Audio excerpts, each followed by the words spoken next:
Boa noite, rapaziada, tudo bem com vocês? O meu nome é Pedro Henrique. E o meu é Sara Isabela. E esse aqui é o Pode Confiar, gostaram, né, da vinheta?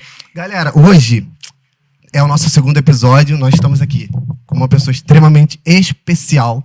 Gente, ela é estilosa, vaidosa. Não, e é estilosa, muito estilosa. Eu gosto muito do estilo dela. Ela é bem vaidosa, ela tem uma história e tanto. Com certeza uma história que vai impactar muitas vidas e muitas pessoas vão conseguir se identificar. Ela é super engraçada, ela é espontânea, ela é divertida, ela é sincera. Tá solteira. Tá solteira. E, ó, é linda, tá, gente? Ela é muito bonita. Nossa, vocês vão ficar impactados, ela vai ficar cheia de vergonha aqui. Cara, e assim, é uma pessoa muito especial pra mim. Eu, com certeza, fico lisonjeado com a tua presença aqui. Seja muito bem-vinda, Franciele. Fran, que honra, cara, que honra, sério. Muita honra mesmo, Fran. Eu tenho certeza que vai falar ao coração de muitas pessoas. Deixa Deus te usar. A gente vai conhecer um pouco sobre você, sobre a sua parte profissional, sobre a sua vida pessoal também. Eu tenho muitas curiosidades. A gente já conversou um pouco, né, Fran? E eu sei que a sua vida foi cheia de altos e baixos e tudo mais. E a gente quer saber como que foi para você se reerguer e chegar onde você está hoje. Porque você é um exemplo para muita gente, você sabe, né, Fran? Para mim você é. Enfim, aí a gente quer começar conversando sobre a sua origem mesmo. Tu nasceu aonde? Da onde tu é? Eu sou do Rio, né? Assim, tipo, carioca mesmo da gema, como a pessoa fala, do Rio, e me jogaram na Baixada. Tipo, vai pra Baixada, vamos Tá, sair, mas né? Baixada é grande pra caraca, né? Eu quero uma coisa Me mais jogaram em específica. Belfor. Tava com vergonha de falar que vem de Bel. Todo mundo para em Bel, não sei o que acontece, o povo é jogado lá em Eu Bel. também não sei, menina. Temos duas crias de Belfor Roxo assim, aqui tipo, nessa mesa. Para Ó. ali em Bel, aí de Bel me jogaram em Jaceruba. Tipo assim, vamos pra Jaceruba, que Bel é muito perigoso e tal, vamos morar em Jaceruba. Aham. Aí fui pra Jaceruba e passei, assim, um bom tempo, assim... Em Jaceruba eu passei o quê? Uns 20 anos, né? Tu foi pra Jaceruba, tu era 10 anos. 10 anos já. Era um Tá. sonho aquilo, sabe? Meu forroxo era presa dentro da gaiola. Em Jaceruba, minha casa eu descia, tinha uma cachoeira. Então, eu passava Ai, que delícia. o dia inteiro na cachoeira. Eu acordava às 7 horas da manhã, sério, era um ritual, quase um ritual isso. 7 horas da manhã, eu tomava café, fazia o que minha mãe mandava fazer. Nas férias, 8 horas, eu estava na cachoeira. Dava 11h30, eu ficava olhando o sol, a posição do sol que ia fazer na cachoeira. Não porque tinha relógio. Eu falei, meio-dia, minha mãe falou Ai, que tem meu que Deus. subir. Então, eu já tinha marcado a posição do sol. Dava meio-dia, eu subia, que era ali, né, minha casa perto do Rio, assim. Subia, almoçava e fazia outra coisa.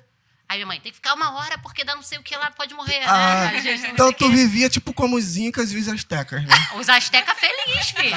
Se mandasse eu arrancar um coração, arrancaria. Pra viver aquela liberdade, tô brincando. Mas não enjoava, não? Tipo, Não, as tá férias... todo dia ali. Porque assim, quando você mora em Belfor Roxo, né, vamos dizer Belfor Roxo. Qualquer lugar que você vai já Pois dá é, uma pois melhorada. Tipo, era escola, curso, né? Que meu pai me botava em 2 cursos, mais explicadora, e para casa. Então, final de semana, meu pai trabalhava. Então, ficava dentro de casa. Quando eu chego em Jaceruba com 10 anos, uma liberdade de cachoeira... Pra quem não sabe, filho, Jaceruba é um local, né, em Nova Iguaçu, interior, né? roça. Então, aí lá, cara, tem, tipo, muitas cachoeiras, né? E é uma área, assim, de... Até hoje, né? Chão batido e tudo mais. Uma coisa assim, pra você... Não tem sinal. Uma coisa, assim, mais desapegada, né? Pra você ler um livro e... Bem good vibe. Good vibes. Entenderam? É porque, às vezes, né? O pessoal de todo o Brasil assistindo a gente tem que especificar direitinho o local, né? Roça com cachoeira. Isso aí. Basicamente isso. Bem assim. Então, Fran, vamos começar a falar sobre a sua história, porque eu pedi pra sua filha, Tamara, Misericórdia. me enviar mais ou menos um pouquinho da sua história. E, cara, foi um texto imenso. Tem muita coisa, né? Ela escreve bem, né? Então, vamos começar, Fran. Como é que era a sua vida, assim, na sua infância? Você teve uma boa infância? Sim, uma boa infância. Até eu ir para Jaceruba. Sim.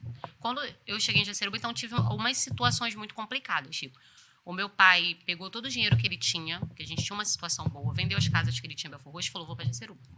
Chegou lá, comprou uma casa, pegou o dinheiro dele de vez, investiu em alguma coisa que eu tinha que investir, investiu tudo em bebida para trabalhar no bar. Então, meu pai comprou assim, tipo, fecha um caminhão, joga um caminhão disso, um caminhão daquilo, investiu o dinheiro dele e deixou um pouco guardado. E só que naquele verão, choveu. De dezembro a fevereiro, que era o carnaval. Então, meu pai não vendeu nada. E ele não tinha como voltar com aquelas bebidas. Tipo, não tem como. É um investimento. Cerveja fica choca. Naquela época, a gente não era cristão. Então, ele teve uma perca muito grande. Eu acho que meu pai entrou numa depressão. Naquele período eu me lembro por ter 10, 11 anos, então assim, tipo, não me lembro de muita coisa, mas eu lembro meu pai bebendo muito. Então ele tinha que acabar com as bebidas, então ele achou que ele tinha que beber tudo aquilo. E aquilo foi o pé na cova do meu pai. Então meu pai acabou virando alcoólatra, saiu de casa. E teve toda uma situação financeira com meus pais, que eu passei com a minha mãe, entendeu? Meu irmão era mais novo. Então a gente chegou a passar, mesmo morando em Jaceruba, a passar a situação de não ter comida dentro de casa. Isso. Não tinha comida. E meu pai saiu de casa e deixou a gente. Então eu tinha que trabalhar com a minha mãe. Então o que eu ia fazer? Eu ia para a escola, se alimentava na escola e deixava a alimentação para o Júnior. Então, se minha mãe ia comprar um Danone, era do Júnior. Se ia comprar isso, era para o Júnior. Porque o meu irmão não podia passar nada. Entendeu? Meu irmão era menor, então meu irmão não podia sentir a dificuldade que a gente estava passando. Aí, quando chegou perto do verão, a gente começou a trabalhar. Minha mãe começou a se levantar, porque minha mãe vendia comida. Minha mãe falou, pô, vou pegar aqui alguma coisa, eu vou vender comida. Minha mãe sempre... Você tinha uns 11 anos. 11 anos. Nossa, 11 cara. anos. Eu sempre trabalhei. Um pré-adolescente, cara. Pré-adolescente. Às vezes eu vejo meu filho lá de boa, no celular chateado porque o celular quebrou. Eu falo, cara, maluco, eu virava caixa de cerveja na tua idade. Trabalhava muito. Aí, Virava caixa de cerveja... virava caixa de cerveja. Trabalhando, né? né? Que a gente Não... pega a caixa de tá. cerveja, joga dentro do freezer e vai virando. beleza. Uma, duas, é a moda de falar. Aí, assim, e trabalhava com a minha mãe. Então, a gente fazia o quê? Minha mãe viu que não tinha como, não tinha com quem contar, e meu pai até descabeçou para lá. A gente pegou e começava a juntar o dinheiro todo do verão para passar o inverno bem. Então, minha mãe era uma pessoa que sabia administrar isso. Então, a gente trabalhava o verão todo, juntava. E eu tinha que ter todos meus amigos brincando e eu trabalhando. Não tinha essa história. Só saía depois que acabar de fazer tudo. Tipo, eu, com 11 anos, eu ia para mercado fazer compra, trazia bolsa pesada, porque eu tinha que ajudar, não tinha para onde correr. Minha mãe ficava na E cozinha. tu já tinha essa maturidade? Tu compreendia que era uma necessidade? Eu acho que a ou tu ficava reclamando? necessidade faz a maturidade. Então, ou eu cresci ali, ou eu não crescia. Ou deixava minha mãe se afundar sozinha, ou não. Aí passou o período, minha mãe começou a trabalhar, a gente começou a se levantar, tal. E aí tinha uma parte, assim, muito, assim, ruim, que eu falo lá em casa, né, com as meninas, que era até uma pauta minha com minhas filhas, que a minha mãe, ela fazia parte de trabalhar, ela ia para macumba, né? Ela ia, era a religião dela. Aham. Só que a minha Candomblé, mãe... no caso? Candomblé. A minha mãe manifestava a entidade um dia sim, um dia não. E você É. ali na sua frente? Tá bom. Aí ela manifestava a entidade um dia sim, um dia não. O dia que ela bebia, ela manifestava a entidade. Aí quando ela manifestava aquela entidade me acordava de madrugada, tipo. E ela falava, vou pegar o seu irmão. E eu pegava o Júnior, guardava, botava o Júnior quieto lá na cama para ele não ouvir nada. Ia pra cozinha lá, né, com a entidade. E a entidade ficava falando comigo. Então eu passava minhas madrugadas conversando com tudo quanto é tipo de entidade. Uma porção de nome, que eu nem sei quem é mais, eu sei alguns, né? Meu Que ela Deus, fica. gente. E eu passava as minhas madrugadas ali conversando. Criança. Eu era criança, cara. Mas você tinha a noção que não era sua mãe que estava ali? Sim, porque eles falavam assim, sua mãe não pode beber, sua mãe não pode ir pro cachoeira e tal horário, se sua mãe for, eu vou matar sua mãe. Eu vi isso bem claro. Então, quando minha mãe... Eu me lembro de um episódio, assim, eu tinha uns 13 anos, minha mãe indo pra cachoeira às 6 horas da noite. Gente, eu entrei em pânico. Cadê minha mãe? Cadê minha mãe? Minha mãe na cachoeira. E eu falei, ele vai afogar ela. Então, a minha mente, ela cresceu 2 anos escutando isso. Então, ela ia produzir isso. E minha mãe tomando banho na cachoeira, eu não deixava, era sério. Então, assim, eu acabei virando uma babá da minha mãe, uma babá do meu irmão, a verdade foi essa, né? Um bom período da minha vida. Porque eu tinha que ser. Se eu não fosse, quem ia ser? Né? Nesse período todo, assim, que a sua vida virou do avesso. Do avesso. Uma realidade totalmente diferente daquilo que você estava acostumada e tinha expectativa de continuar. Você lembra mais ou menos do sentimento, o que passava pela sua cabeça? Porque você ainda era uma criança, 11 anos. O meu sentimento era assim, de todos os momentos que eu tinha bons, eu aproveitava. Sim, se eu podia brincar, eu ia pra escola, era um divertimento, era uma maravilha. Então, assim, pra escola, pra mim, era uma fuga. Tem gente que não gosta de escola, mas eu adorava ir pra escola, adorava estudar. Eu gostava. Você saía do ambiente. Do ambiente, né, de guerra. Então, assim, depois teve todo um contexto, aí meu pai voltou pra casa, depois de um período e tal. Só que, assim, isso tudo que aconteceu era muito solta. Então, eu mandava na minha vida. Sim. Tipo assim, se eu quisesse, com 14 anos, namorar alguém, eu namoraria. Uma mini adulta. Uma mini adulta. E, tipo, sempre precisar pedir... No caso do namoro, por exemplo, que você citou. Sempre a sua mãe estava muito ocupada com as outras coisas para poder... Isso. E minha mãe, eu passava a perna na minha mãe. Por quê? Eu vivia no meio de gente mais velha. Então, passar a perna era muito fácil, cara. Tipo, minha mãe confiava demais. Ela não tinha que confiar no adolescente. Falar, mãe, tô com a minha amiga em tal lugar. Tava nada, gente. Vou estudar. Tava nada, tava namorando. Então, assim, minha mãe, tipo, tava dando uns beijos por aí. Então, era bem desse nível, Começou assim. a namorar com o primeiro beijo, assim. Falava, Com quantos anos? Eu era menina adulta, lembra? Ah. Então, assim, o primeiro beijo, eu tinha 11 para 12 anos. Nossa, bem nova. Bem novo. Bem Eu nova. era uma menina adulta. Eu cresci no meio de adulto, vamos dizer. Meus amigos tinham 4, 5 anos mais velho que eu. Então, você vai ver que o nível era diferente. Eu, com 13 anos, eles já estavam falando de sexo o tempo todo e eu nem sabia o que era sexo ainda, mas eles falavam de sexo abertamente. Então, eu vivia no meio do pessoal que bebia final de semana inteiro e se drogava final de semana inteiro. E eu tinha só 13, 14 anos. Nossa, é uma Fran. influência muito, né, forte. Entendeu? Fran, você... Não tem como, assim. Né? Você teve esse contato com o mundo adulto bem nova, né? Bem nova. 11, 12 anos. E hoje em dia nós conseguimos ver esse contato de meninas e meninos de 11, 12 anos com esse mundo adulto, assim, só que a sua vida ela teve essa virada, né, do avesso, onde você precisou virar a adulta da casa. E hoje nós vemos cada vez mais cedo esses adolescentes tendo contato com esse mundo. Com uma experiência já vivida, com essas experiências muito novas, assim, o que você acha que pode ser mais prejudicial para uma adolescente, uma pré-adolescente de 11 anos ter contato, né? Porque você viveu isso, então você sabe o que te prejudicou na vida. E hoje nós vemos uma geração muito libertina, onde cada vez você vê mais, tipo, adolescentes de 12 anos tendo contato com sexo, perdendo virgindade e namorando com vários meninos e meninos ficando com várias meninas. Então, você pode contar mais ou menos assim o que você acha mais prejudicial? Então, vou falar do que eu vivi, do Sim. que eu vivo ainda. Tem demônios. Pode falar isso? Sim. Claro, Fran, Então, fica à vontade, cara. Tem demônios que, ou, né, que você vai lutar quando a pessoa ela se preserva em casa virgem. Ou que essa pessoa teve só um contato com uma pessoa só a vida toda. Fez sexo com um, casou com outro. Tá?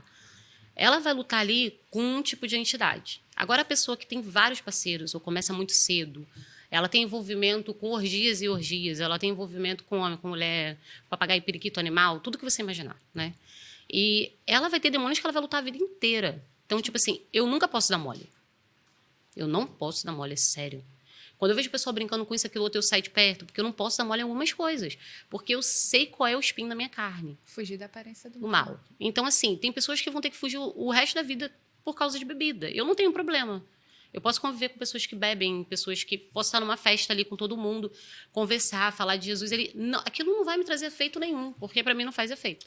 Eu também tenho até uma certa Entendeu? aversão à bebida, no sentido de que na minha família tem muitos casos de alcoolismo. E casos que foram até fatais. Eu tenho um primo. Também tem. Todo mundo conhece no bairro a história. Que ele estava bêbado e ele sempre gritava o nome de uma ex-namorada dele, que ele era apaixonado e a mulher largou ele. Ele foi gritando o nome dela até a Dutra, foi atropelado na Dutra e acabou. Então, tipo assim, aquilo ali, na minha infância, me trouxe um trauma que eu falei, cara, eu nunca vou chegar nesse ponto. Uma certa aversão à bebida. Contigo também foi assim? Você viu o quão prejudicial?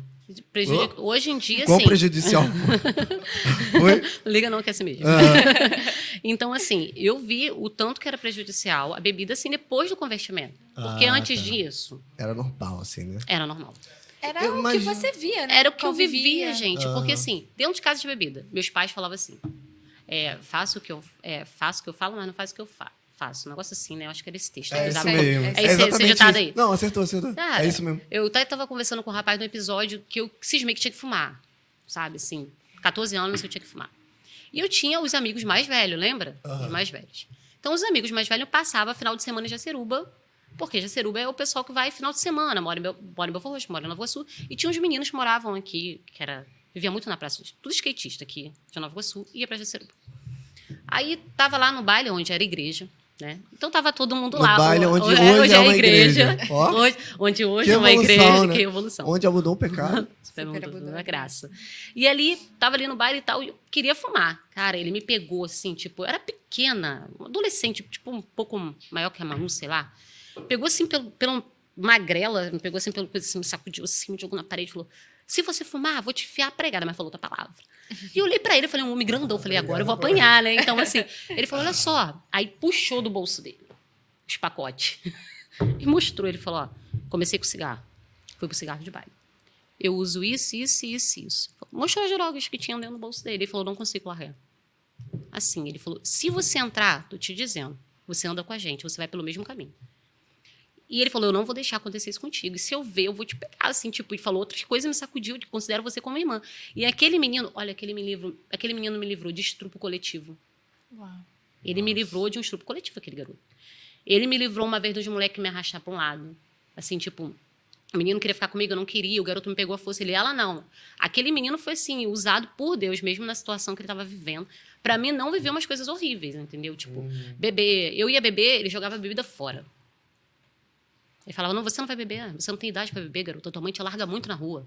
E eu não podia beber perto dele, então eu ficava com raiva dele, eu brigava com ele, e ele me botava para casa. Ele era o cara que quando dava 11h30, ele vai para casa. Eu vou para casa não, ele vai para casa, me pegava e me levava em casa. Tu não é meu pai, pô. Eu brigava com ele, Igual- meu pai, Ô, igual Lucas, criança mesmo. Lucas, igual tu fazia com a Bia, né? Tu não é meu pai. E meu pai me botava lá em casa, e eu, tá Pô, e bom, tu não sabe o bem que ele tava te fazendo, né, cara? né? E Tipo sabe assim. o que é mais engraçado? Ele sabia o mal que aquilo que fazia fazia. na vida dele e que poderia fazer na sua vida. Pô, legal isso. Não, assim, teve esse episódio, teve outro com o namorado. Que aí o namorado, arrumei um namorado, já tinha a Luísa, e arrumei um namorado e tava lá na cachoeira com o namorado, não, vou sair daqui do trabalho e tal. Veio o primo dele. Falou, segura uma bolsa aí pra mim. Eu, tá bom, vou segurar. Aí eu falei, o que tem dentro? Ele abriu, caraca, cheio de papelote de maconha. Eu falei, eu vou ser presa hoje. Aí, Nossa. assim, cheio de trouxa, eu falei, vai dar ruim, vai dar ruim. Aí eu olhei pro menino, aí veio o namorado correndo. Pô, tu deu aquele negócio ali pra Fran, cara, tá maluco, a polícia tá batendo aí atrás do negócio. E eu com aquilo Tu ia de guardado, bucha, normal. né? E ele falou assim, Fran, daqui a pouco eu vou pegar um aqui, a gente vai junto. Minha filha, foi uma confusão. Um confuseiro que todo mundo começou a brigar entre eles. Eu peguei assim, ó, meti o pé, subi ali da cachoeira e deixei o pessoal brigando. E fui embora pra minha casa. Gente, o cara queria te usar de bucha, né? Eu ia ser uma bucha bem das braba mesmo. Como é que eu ia inventar? Você falou o quê? Trabalhadora, tinha acabado de sair do trabalho. Imagina minha mãe me pegando na delegacia, eu presa por... Olha, Tava no gente, lugar errado, na hora errada. né? E podia até fazer um negócio de... Não tinha usado nada. Então, assim, que aí depois teve toda uma confusão, ele falando... E eu vi ele em alguns episódios que ele falava assim, Fran, hoje eu não vou ficar com você. Aí eu passava até ele com os moleques tudo, né? Usando maconha. E ele falava assim, não vou ficar com você. Quando eu vi aquele garoto alucinado, correndo igual maluco, numa rua escura, eu falei, ele tá vendo bicho? Não é possível. Eu tô vendo isso, aquilo, outro, ele desesperado. Eu não vou usar isso porque eu tô fora do meu comum. Então, assim, a bebida te deixava fora? Sim.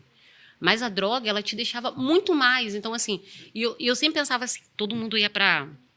Eu ainda, nessa época ainda era virgem, né? Todo mundo ia pra baile e me levava pra falar que não ia fazer nada. Aí me levava e eu ficava ali, eu falava... Como assim pra falar que não ia fazer nada? Elas saíam pra onde elas tinham que ir, né? Que eu não vou aqui botar o pessoal aqui exposto. Mas elas iam pra onde elas tinham que ir e eu ficava sozinha nas festas esperando ela. Aí elas me davam alguma coisa pra beber, refrigerante, né? Que eu nem não bebia nada. Assim, algumas coisas não bebia. Quando tava na rua, não bebia. Aí pegava assim, segurava meu copinho e ficava assim, ó, o tempo todo. Falei, minha mãe falou que eles botam um negócio dentro, se botar, vou embora e nunca só vão achar meu corpo no Hora H. Eu sempre pensava naquele jornal que eu ia aparecer no Hora H. O Hora H era o jornal que todo mundo parecia aberto, né? Sim. Tipo, hoje, né? Aquele jornal Mas hoje. ia, né? É. Mas não te pedia de ir, só ficava na minha pensando lá. cabeça que poderia morrer assim. Então, assim, teve episódios que Deus mesmo me guardou, mesmo não sendo cristã, mesmo meu pai passando, meus pais servindo outra religião, Deus me guardou de algumas coisas. Sim. Tá certo que outras... Então, isso que eu ia te perguntar sobre essa questão de você estar nova ali, meio que...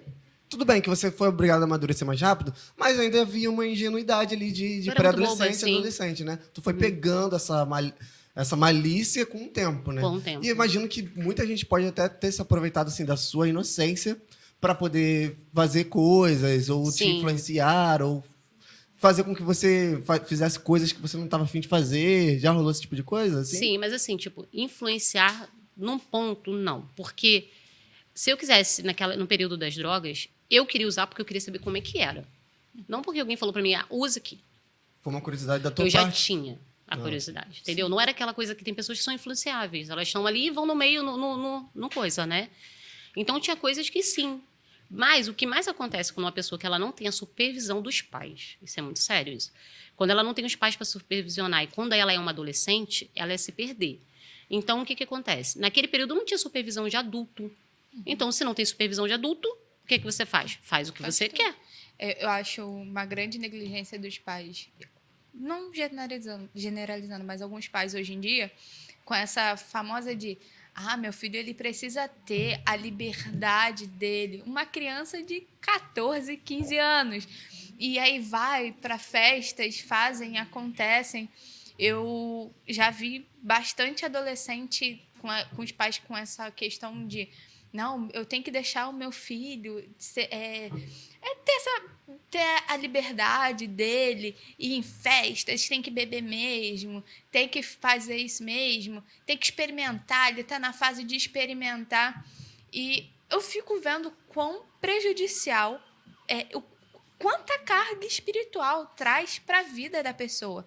Porque foi o que você falou, ela vai acabar que ela vai ter que lutar durante um bom tempo. Vão existir coisas que vão ser quebradas e vão acabar no mundo espiritual, mas ainda assim existirão coisas que vai lutar para o resto da vida. Sim. Por uma negligência da mãe e do pai, porque virou e falou assim, não, tá na idade de experimentar. Essa falta de supervisão do adulto, essa falta de estar ali e ensinar.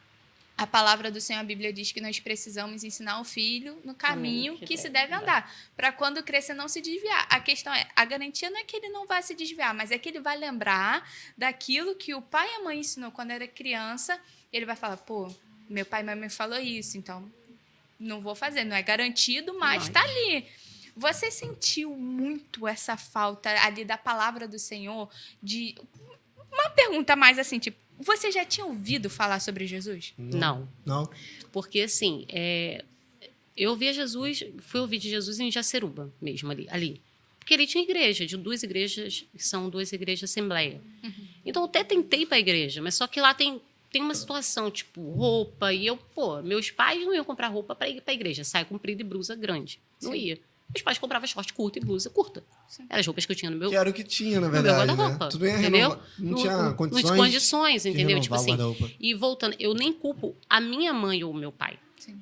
Porque eles viveram situações que levaram eles a abrir mão de tudo. Tipo assim, minha mãe estava tão atolada no trabalho, na preocupação de tanta coisa, que ela nem viu o outro lado. E meu pai, por sua vez, coitado, estava numa depressão que não conseguia sair. Então, eu digo que eles não tinham conhecimento que hoje nós cristãos temos. Era um tabu muito grande nessa questão da depressão, de... Sim. Poderia, caso naquela época, se tivesse mais informação como nós temos hoje, ele poderia ter um acompanhamento psicológico. Sim. Evoluído bem melhor. Né? Sim. Então, tinha aquele negócio lá em Jaceruba, assim, a questão de Jaceruba, de você ter um uniforme para a igreja, né? Um rótulo. Sim. Então, para que eu pudesse ficar, eu me lembro que eu tinha 2 amigas que eram cristãs, que moravam perto, e as mães não deixavam brincar comigo, porque eu era do mundo. Então, você é do mundo, você não pode andar com fulana. Você vai se corromper. Eu vou te falar, hoje eu estou na igreja, nenhuma delas estão. Então, assim, eu acho que é muito um rótulo que se coloca, entendeu? Então, assim, foi um rótulo que colocou... Então, eu tinha aversão a cristão. E eu tinha um namorado, né? Um dos namorados. Aí, um namorado meu namorou uma menina que era cristã. E ele pegava a menina e me namorava. Né? Era uma situação diferente. E ela fazia... Quando ele me deixava em casa, ela estava lá pronta. Ela saía do culto de domingo. Esperava ele. E era bem complicado. Então, quando eu descobri, eu falei assim... Peraí, o cara era teu namorado? Era meu namorado, tá. Só que a menina era cristã. Ficava com ela. Que ela é cristã, ela esperava... Porque eu tinha que entrar 10 horas, né? Mal ou bem, tinha dia que minha mãe me botava 10 horas pra dormir. Quando eu tava namorando em casa, eu tinha que chegar em casa 10 horas. Mas quando eu não tava namorando em casa, não tinha problema. Mas era 10 horas que eu cheguei em casa. Vai entender. Vai entender o negócio, Mas né? tinha uma lógica ali. É porque o resto dela. ela não sabia, entendeu? Gente, eu já dei pernada na minha mãe rodando a mim. Aí eu parava o menino que eu tava namorando, dava uns beijos aqui, minha mãe rodando atrás de mim e eu corria. Aí minha mãe passava no meu lugar, eu dava uns beijos no menino, dava outra volta. Gente, eu era terrível. Jesus. Eu era uma pessoa terrível. Um ser adolescente namorador. Um bicho beijoqueiro. Então, assim, era difícil, coitada da mãe. Resgatou, coitada da minha mãe. A mãe não era esse monstro, eu também não era tão fácil. Então, assim, quando ele falou assim, é cristão, não sei o quê, eu descobri que ela era, coisa que ela sempre usava a mesma sombrinha. E eu vi ela saindo da igreja. E um dia eu entrei dentro do carro dele, a sombrinha estava lá. Eu falei, que sombrinha é essa? Aí ele, Aí eu sei de quem é essa sombrinha. Peguei a sombrinha, levei pra casa. Falei, vou lembrar de onde é essa sombrinha. Perguntei a uma das minhas amigas. Fulana que vem, não vou falar o nome aqui. Ela, fulana que vem com a sombrinha, né? O Vinícius conhece o pessoal, mas eu não posso falar. Não posso falar o nome. Não vamos explanar. Não, isso aí... Isso aí tu com quantos anos? Isso eu já tinha 14 anos. Aí aquela sombrinha, 14 anos. O que tu tava fazendo com 14 anos? Não, nada que preste. Nem lembro. Não, eu tava fazendo nada que preste, você deveria estar fazendo uma coisa que preste. Aí eu peguei, descobri quem era e tal, e daí eu já tinha uma versão, né, ao cristianismo, e aquilo ali só foi aumentando, né, o problema do cristianismo, porque as pessoas, muitas vezes, nós cristãos, né, a gente acaba sendo muito crítico com quem tá fora. Porque quem tá fora anda assim, a gente critica. Quem tá fora assim, eu acho muito errado. Porque cada um tem um jeito de andar. E no momento certo, a forma que a gente anda e prega a palavra vai trazer essa pessoa para Jesus. Sim, sim. Entendeu? A realidade é que quem convence mesmo não são argumentos não plausíveis são, e tal. não. É o próprio espírito que fala ali com a pessoa, né? Porque se a própria pessoa for por convencimento assim, fulano falou que tem que ser. Cara, a pessoa vai continuar discordando e não vai dar certo no interior da pessoa, né? E lá em casa, quem se converteu primeiro foi o meu pai, né? Meu pai, nesse processo dele de depressão, ele acabou se convertendo primeiro. Só que meu pai, que se converteu, continuava fumando, escutava a música do mundo. Eu acho que ele só parou de beber. Foi um episódio assim que eu me lembro. Então, ele continuava fumando e eu escutava a música do mundo, entendeu? Só que a palavra já tinha entrado lá em casa, né? Mal ou bem por ele. Então, o pessoal ia fazer culto lá em casa? Eu fugia, gente. Era uma comédia. Eu fugia. Quando tinha briga lá em casa, eu me lembro de episódios de eu indo da casa da dona Dineia, né? Da minha sogra. Que ela sempre me ajudou. Aquela família sempre me ajudou. Sempre foram muito bons para mim. Me acolheram mesmo como filha. Até hoje me acolhem como filha, né? Independente do divórcio, eu ainda continuo sendo... Eu sou bem agregada ali. Então, quando eu chegava lá, falava, dona Dineia, meus pais estão brigando. Ela, vai para casa e lê Salmo 91 alto. Eu falei, isso vai fazer efeito? Ela, vai. Olha, eu pegava aquilo como mantra. Tipo, para mim era um mantra. Eu chegava lá, começava, aquele que habita no esconderijo do Altíssimo. Aí ela falou, para melhorar, você tem que ler Gálatas. Fruto do Espírito. Eu sabia o que era fruto do Espírito. Eu sabia o que era da carne. Mas não tinha nenhum. Entendeu? Eu li aquilo, eu não conseguia compreender. Mas eu ia para minha casa e lia aquilo. E, cara... parava a briga no Salmo 91. Negócio de doido aquilo. Eu ia para casa, eu declarava a palavra na casa, e aquilo acabava, aquela confusão doida que estava acontecendo lá com meus pais. Eles brigavam de se agredir mesmo. Tipo, era uma agressão em cima de agressão, né? E assim, era uma coisa maluca. E eu falava a palavra, melhorava, chegava aí voltava com a Bíblia para dona Dineia. Dona Dineia, funcionou. Dava lá para ela, entendeu? Então, eles foram um canal também de falar da palavra. Sempre eu fugia. Mas eles foram um canal. Então, e eu tinha, assim, aí teve todo o episódio desse menino, desse namorado, que teve uma situação, aí eu acabei engravidando da Luísa, né? Então, teve outras situações, né? Que a gente acha que é muito esperto, mas, na verdade, não é. Então, uma das situações que eu vivi, assim, que é bem complicada, até nos meus 14 anos foi bem tenso, os 14 anos, tudo né? isso 14 anos, Misericórdia, pensando, Parece eu que nunca tinha parei. vivido já várias Eu nunca parei para pensar nisso. Mas nos meus 14 anos foi o fato de eu ter vivido um estupro. Mas assim, hoje eu não falo com raiva, com ai, tô morrendo por causa do estupro. Não. Tu já foi curada, gente? Já fui curada. Assim, um período da minha vida, tipo, eu era medrosa. E isso trouxe vários problemas até na minha vida. Traumas, né? Traumas grandíssimos, sabe? Você teve Imagino. algum acompanhamento para tratar isso? Não, porque o acompanhamento foi Jesus depois. Mas como porque é que... ninguém conta. Mas como é que foi Sabe? no início, assim? Porque, assim, a mulher que sofre a violência, depende do tipo de violência. Tem mulheres que são espancadas, sofrem a violência, ficam na rua, alguém resgata, leva para o hospital e ela acaba tendo que passar pelo corpo de delito. No meu caso, eu fui aliciada e depois vivi a violência. Só que eu não... O que é aliciada? É, tipo assim, eu tinha 14 anos, o cara era bem mais velho do que eu, anos-luz, o dobro da minha idade. Então, assim, o que ele chegava e fazia? Ele, vou namorar aquela... Então, era normal namorar um cara bem mais velho. Era normal, né? Naquela época, todo mundo namorava todo mundo. Então, eu falei, vou namorar. Pô, o cara já tinha uma condição, tal. E comecei a namorar ele e tal. E sempre aquele negócio assim, é a forma... Vamos dizer, eu nunca tinha ficado... Eu posso falar isso? Posso. Se não puder, você corta. Então, assim, eu nunca tinha ficado nua na frente de ninguém. Mesmo eu sendo namoradora, eu era beijoqueira. Se tentasse passar a mão em algum lugar, eu dava um empurrão e ia embora. Tá, entendi. Até um certo ponto, Até né? um certo ponto. Eu era beijoqueira. Entendeu? Entendi. Entendeu? Não é parte, né? Não, Fran, pode falar, fica à vontade, cara. Eu era bem beijoqueira. Então, assim, tipo, eu ia embora, porque minha mãe falava que se eu chegasse em casa, tinha perdido alguma coisa no meio do caminho, ela ia me botar pra fora. Então, desvigidada, sei lá o nome da palavra que dá, eu não podia chegar na minha casa. Que eu ia morrer. Porque minha mãe falava que ia me matar. De certa forma, era um medo... Medo da mamãe. Da sua mãe. É claro, pra onde eu ia, gente? Só tinha ela. Então, assim, Então, assim, e foi toda uma situação que ele criou. Ele foi muito inteligente, ele foi ardiloso. Hoje, com a idade que eu tenho, com a maturidade que eu tenho, eu sei que ele foi... Quando a gente para pra pensar nas peças, cara, ele foi muito ardiloso. Ele jogou. Né? Ele jogou. E Ele geralmente jogou. esses caras, eles chegam... Eles jogam. Ela é muito madura pra idade dela, Gente, por isso que eu namoro ela. E eu descobri que eles faziam uma aposta com outros 2 caras lá a mais de quantas meninas eles iam tirar a virgindade. E eu tava na aposta. Meu Deus, gente. E eu rodei na aposta. Meu Deus do céu. Então, assim, rodei ou não querendo, aconteceu. Depois, essa pessoa falou pra mim, não aconteceu nada. Eu tava drogada. E eu, boba, falei, deveria estar mesmo, né? Fiquei quieta, não contei pra ninguém. Mas, colega, fiquei sabendo o que aconteceu. E eu quieta, não contava nada pra ninguém, assim, tipo... Você tinha 14 anos. 14 anos. Eu quieta, não contava pra ninguém do ato. Ficava em silêncio, não contei pra ninguém. Fiquei quieta, não contei pra ninguém. Minha mãe morreu sem saber, meu pai vai saber agora. Então, assim, teve... eu não contei, porque eu falei assim, minhas filhas sabem porque eu contei, né? Pras meninas. Mas, assim, tipo, eu não contava, porque eu tinha medo. E o mesmo medo... Porque essa pessoa, ela fez o que ela fez, ela arrumou uma desculpa e falou que não aconteceu. Eu não tinha pra ninguém contar, perdoei e continuei namorando. Tu achou Entende? que... Na Eu época, achei tu que a achou culpa era de- minha. Caraca, A culpa era tua? minha, Mas era que minha. maneiro. Porque eu não tinha que ter ido naquele local com ele, porque eu não tinha que estar ali. E eu eles achei que era culpa. manipulam Eles manipulam toda uma tudo situação. isso. Houve uma manipulação. Entendeu? Então, eu fiquei naquela manipulação. Achei que era correto. Entendeu? Eu não tinha com quem. Como é que eu ia chegar para um colega me falar, aconteceu isso, ela vai falar, a culpa é sua? Porque, às vezes, as pessoas que estão à sua volta também não têm entendimento. Às vezes, passaram pela mesma coisa e não falam. E naquela época, isso nós falamos um pouco mais hoje em dia. Mas a A gente não questão de falava. estupro, adolescente, namorar pessoas muito mais velhas. Mas naquela época ainda era um grande tabu falar sobre estupro. Talvez algumas meninas que tenham sido estupradas tenham ficava com medo de falar, porque talvez poderiam falar, então por que você foi com o cara? Por que você aceitou?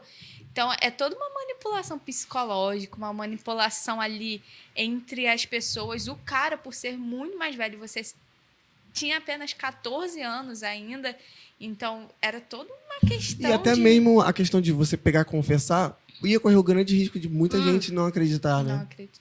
E, assim, ia correr o risco de não acreditar, da pessoa ter mais recurso e eu ficar ali.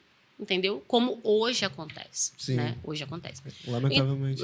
Ainda acontece. Muito difícil você pegar. O cara passou a mão em alguém. Passou, não passou? Mas peraí, você vai lá, igual conversando com a Luísa, aconteceu uma situação e a gente... A Luísa agora fazendo direito. Luísa é a primeira filha dela, né? A primeira filha, Luísa, e ela faz direito, e ela... Mãe, você quer entrar mesmo com a ação? Eu falei, o que tu acha? Ela, mãe, eu trabalho com isso o dia inteiro. Sabe o que acontece? O cara paga uma cesta básica. Nossa. E isso Ela- acontece, às vezes, nos mínimos detalhes. Tem que ser Por exemplo, muito assim, já entendeu? aconteceu de eu estar em ônibus, lotado, e alguns caras se aproveitarem da situação. Tendo espaço para poder passar, mas pega e passa ali as partes íntimas no corpo da mulher. Então, acaba ficando umas situações bem constrangedoras. E naquela época ainda era um grande tabu Menina, falar há pouco tempo, escuta a história. Eu saí de lá rindo, de passar mal. Acho que eu contei, foi para CL, para mais alguém. Eu fui no cardiologista fazer o exame. Isso tem uns 3 anos. E fui fazer o exame do... que você bota o aparelho de O pressão e eletro. tal. E fui no cardiologista, cara. Só que eu tava com uma blusa assim de botãozinho. Eu acho que meu sutiã era tomara que caiu, eu acho que era isso. E eu tava no médico, o médico conversando, tal. Ele falou, vou fazer o exame aqui. Ele fez assim mesmo. Você botou minha blusa. Eu fiquei tão estátua, eu não tive... Sabe quando você não Ah, tem não pediu reação? licença, não falou Ele falou, dá nada? licença aqui. Ele Ah, desabotoou, pegou a mãozinha dele aqui, Vinícius. Meus peitinhos, desse tamanho. Pegou assim, ó. Ele pegou assim, Pedrinho. Foi verdade. Botou a mãozinha por baixo assim, segurou, apertou e botou aquele esteto. É o esteto? Eletrodo, no caso. Não, o esteto, Não, o esteto pra ouvir, Pra quando aparelho de ouvir. pressão. Ah, tá. E botou aqui, e segurou, apertou. Eu fiz assim, não tô vivendo isso. É Aí eu essa falei- altura do Aí eu olhei campeonato. pra ele, um bonito desse, com a foto da mulher. Foi o que eu pensei. Bonita na mesa, apertando meus peitinhos. Eu fiquei pensando assim. Aí eu parei. Eu fiquei parada, assim, extasiada. Aí eu falei... Olhei pra ele de novo, tipo... Aí ele tirou a mão, ele viu que a minha cara Que cora... ficou constrangida. Cora fica vermelha. E eu comecei a rir, porque eu não tive reação. Acabou aquilo... Eu peguei, pode deixar que eu feche. Fechei a blusa. Falei, gente, é uma palpada aqui, uma porção de Jesus, tempo sem cara. marido. Ainda sou palpada pelo médico. Foi pra sair de lá, assim. Aí ele acabou, não, você tem que tomar tal remédio. E ele agiu naturalmente, entendeu? Nossa, é porque cara. Ele lida com isso todo cara, dia, eu né? falei, Falar que, assim, como você, muitas meninas da tua idade vai passar. viveram nesse mesmo período da tua adolescência. Provavelmente você não foi a única. É Não. lamentável saber disso. Não, e é muitas que viveram coisas piores, tipo por padrasto, por primo, por irmão, por não sei quem, porque assim, quando a gente vive um assunto desse, quando a gente está no evangelho, assim, agora é uma coisa bem séria. Isso também é sério, né? O estudo também é, né? Eu acabei atraindo pessoas que passaram pela mesma situação. Meninas, é sério, até hoje eu atraio pessoas assim. Aí eu tô conversando, meninas, adolescentes, jovens, elas estão conversando, aí você tá ministrando, elas não falam, sabe? Episódios assim. Eu tive um episódio que, poxa, a menina era com o pai dela, Nossa. sabe? Então, assim, Pesado. ela contou pra mim, eu cheguei pro pastor, sentei, eu tava vindo da Clínica da Alma, do retiro que teve no Rio, quem ministrava a Lagoinha. E eu fiquei um final de semana lá. E ela contou assim pra mim, e eu cheguei, pastor, não sei o que eu vou fazer, porque ela é da igreja, o pai também, e o que a gente faz? E deu um bafafá que eu deixei na mão do pastor Robson, o pastor Robson resolveu com o pastor dela, e eu, saí porque eu não tinha o que resolver. Mas, Fran, uma coisa que... E ela tinha 16 anos. eu já ouvi bastante. Até quando o pastor veio pra gente gravar o podcast com ele, eu comentei, né, que às vezes as nossas feridas, as nossas cicatrizes servem para curar outras feridas. Então, meio que seria impossível você falar sobre estupro e vários outros aspectos da sua história, virar e falar, não, você não pode fazer isso, e simplesmente você falar por falar. Mas hoje você tem uma propriedade, né? Então, acho que é por isso que você atrai tantas pessoas, porque você já viveu aquilo. Então, Deus direciona algumas pessoas para sua vida para virar e falar, ela tem propriedade no que ela está falando. Ela já viveu, por isso que ela pode falar que aquilo não faz bem. Ela já fez aquilo, por isso que ela pode falar que aquilo não faz bem. E, realmente, agora, por exemplo, você está falando muita gente pode estar se identificando com você e tendo, né, um direcionamento, um caminho para recorrer, sabe? Que é uma coisa muito séria que acontece muito mais do que a gente imagina. É muito, assim. E hoje, eu olho para essa pessoa e falo assim, tudo tem maldições que acontecem na nossa vida. Eu entendo que aquilo foi demônios. Eu entendo que aquilo foi uma ação de Satanás. Eu entendo que aquilo foi o mal. Porque, assim, nenhuma pessoa em sua sã consciência são psicopatas. Geralmente as pessoas têm um nível de psicopatia. E esse cara também tinha. Ainda tem, né? Tá vivo. Então, assim, eu não tenho raiva, não tenho ódio, não tenho nada. Consigo conversar com essa pessoa tranquilamente. Às vezes eu passa assim, tipo, aconteceu. Então, eu tenho que liberar o perdão. Sim. Mas quando um ser, né, passou a mão em uma das minhas filhas, passou na outra, passou nas duas, né? Foi muito difícil pra mim. Tipo, foi muito difícil liberar perdão, Desperta Pedro. Um gatilho muito foi um grande, negócio dentro de mim, assim, que eu queria matar, sabe? Eu queria matar, eu queria ver ele enforcado. Eu vou te falar, foi a fase mais difícil da minha vida. Eu nunca pensei, foi mais difícil que o divórcio, foi mais difícil do que ver muitas situações com a Tamara, com a Luísa. Foi isso, porque é o mal que foi feito nela e eu estava dentro da igreja, entendeu? Então, assim, para mim doeu muito, muito, muito, muito. E Deus, deixa eu terminar. Deus só liberou o meu coração, porque senão eu vou perder o raciocínio lógico. Corte rápido. Corte rápido, Tramontina. Vai. Lembrei do rapaz. Meu Deus do céu, eu falando de política. Aí, o que acontece? Quando essa pessoa, eu não tive mais, porque a gente não tem mais convívio com essa pessoa, foi depois que eu liberei o perdão para essa pessoa. E Deus falou comigo assim, bem claro. Essa pessoa ainda está porque você não perdoa. Você tem que aprender a perdoar. Eu falei, mas Deus, eu tenho que aprender a perdoar ela. Tem que aprender a perdoar ela. Eu falei, mas Deus, eu tenho que conviver com ela. Tem que perdoar ele, tem que perdoar a esposa, tem que perdoar e você tem que tirar as palavras que você jogou de maldição para a família dele. E só depois disso, a tua vida melhorou. Pôde andar, né? Pôde andar nisso, porque assim, hoje eu olho, aconteceu. Mas não fui eu que projetei o mal. Eu vou dormir na minha cama bem, todo dia, mas eu não fiz o mal a ninguém, tá entendendo? Sim. Tá certo que a gente não é santo, mas eu não projetei esse tipo de mal. Eu não passei a mão em ninguém. Eu não estrupei ninguém, sabe? Eu não cometi um assassinato com ninguém.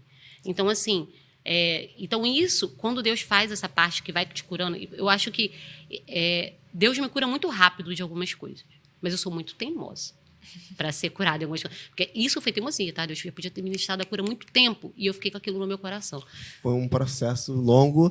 A Luísa já tinha não tinha mais raiva, a Luísa tinha perdoado, Tamara já tinha perdoado e eu tava lá, com ranço no meu coração, gente. Ai, o ranço vinha, o veneno ficava ali dentro. Vim e voltava. Mas não esse lance acabava. da cura em si foi mais depois da tua conversão, né?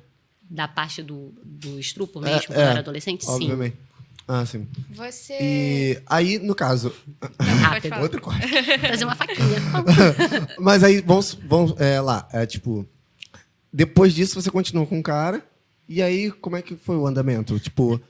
Depois terminou, tal, isso, aquilo, outro, e cada um pro seu canto, entendeu? Aham. Você Entendi. viveu esse período bastante, 14 anos, já viveu bastante coisa.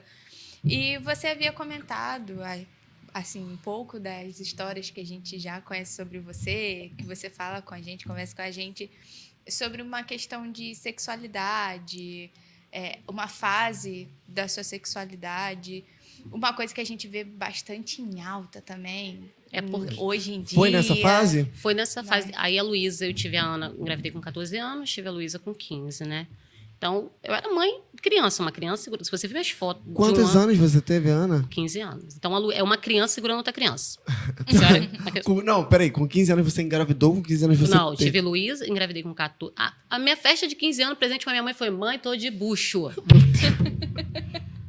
Rapaz. Entende? A minha mãe falou: vou te matar.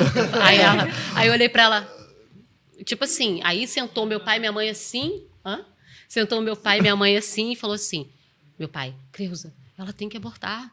Aí minha mãe: mas não posso, eu passei a vida toda fazendo.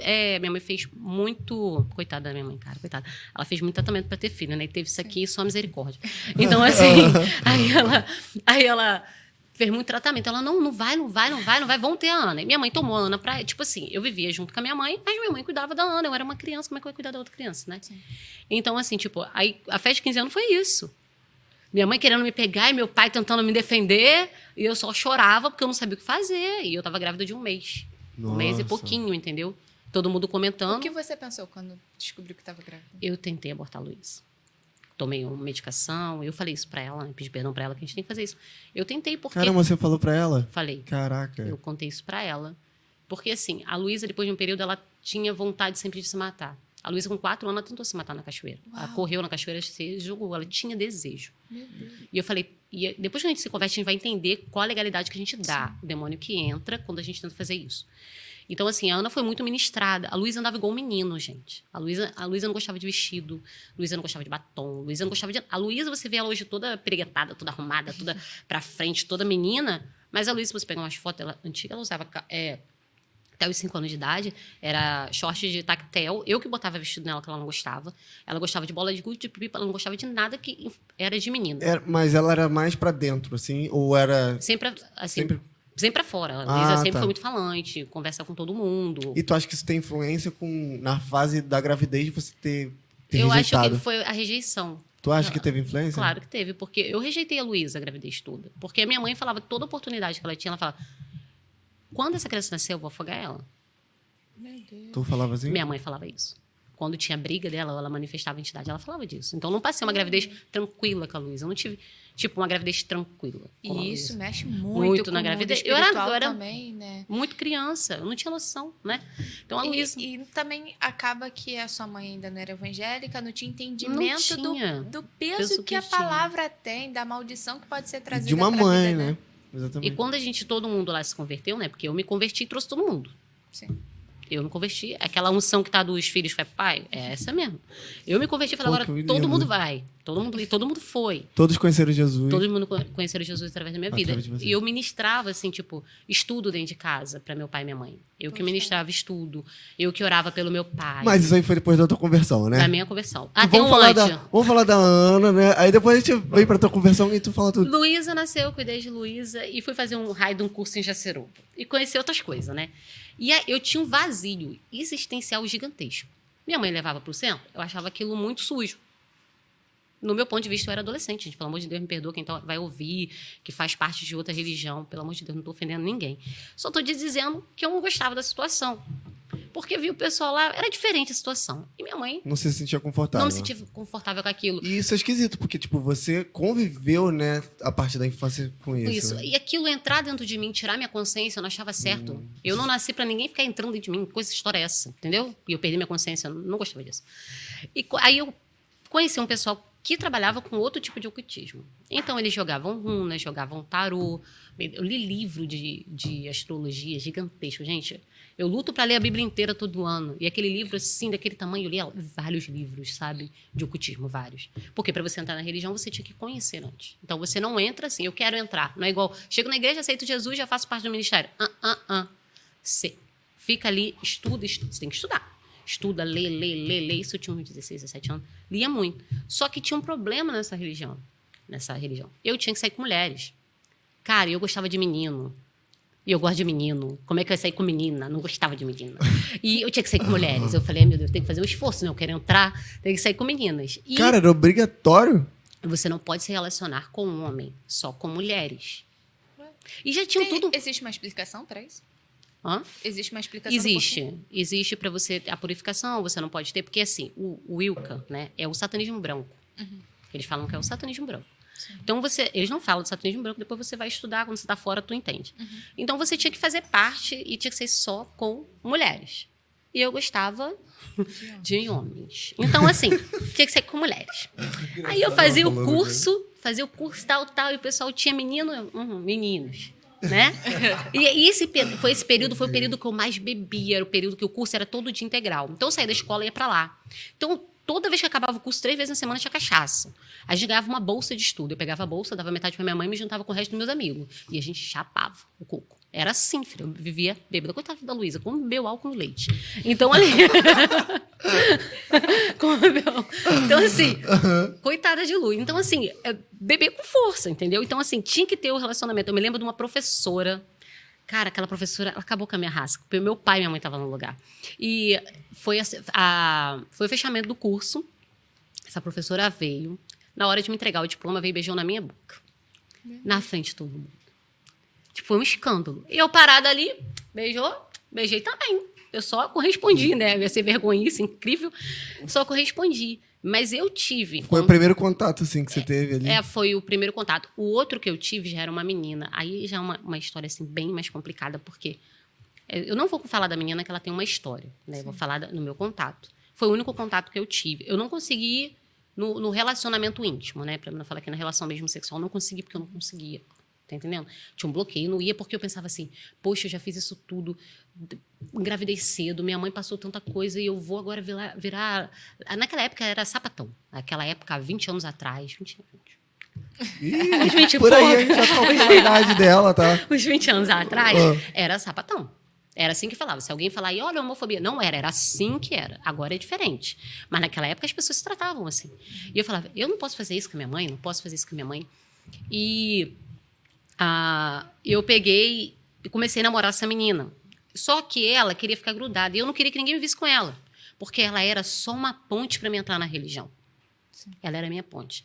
Eles me levavam para boate gay. Eu ia. Novinha, cara. Novinha, 16, 17 anos.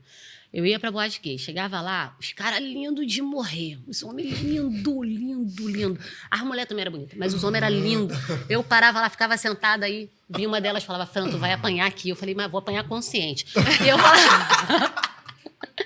falei, os caras é muito lindo. Aí eu ficava assim, parada. As meninas pra lá, todo mundo dançando. Eu sentava no canto, dançava. Né? E tudo quanto é lugar que eles me levavam era tudo desse nicho, né? Sim. Do nicho né? Do pessoal aí, do homossexuais. Aí eu ia junto, cara. Eu não era contra nada, tava lá. Não tinha conhecimento de nada. Aí sentava lá e tal, e olhava, eu falava... Aí eu chamava a palma da minha e falava, mas isso é um desperdício, né, gente? Aquilo ali é um desperdício. Olha, eu aqui, não, e elas? Ali. Eu tô imaginando elas. Ela fazia... Aí chegavam pra mim, que ela era bi, né? Ela falava, Fran, tu vai apanhar. Aí eu falei, tudo bem. Aí tinha um lugar que elas me levavam, me ocultavam no canto, porque eu paquerava descaradamente os caras.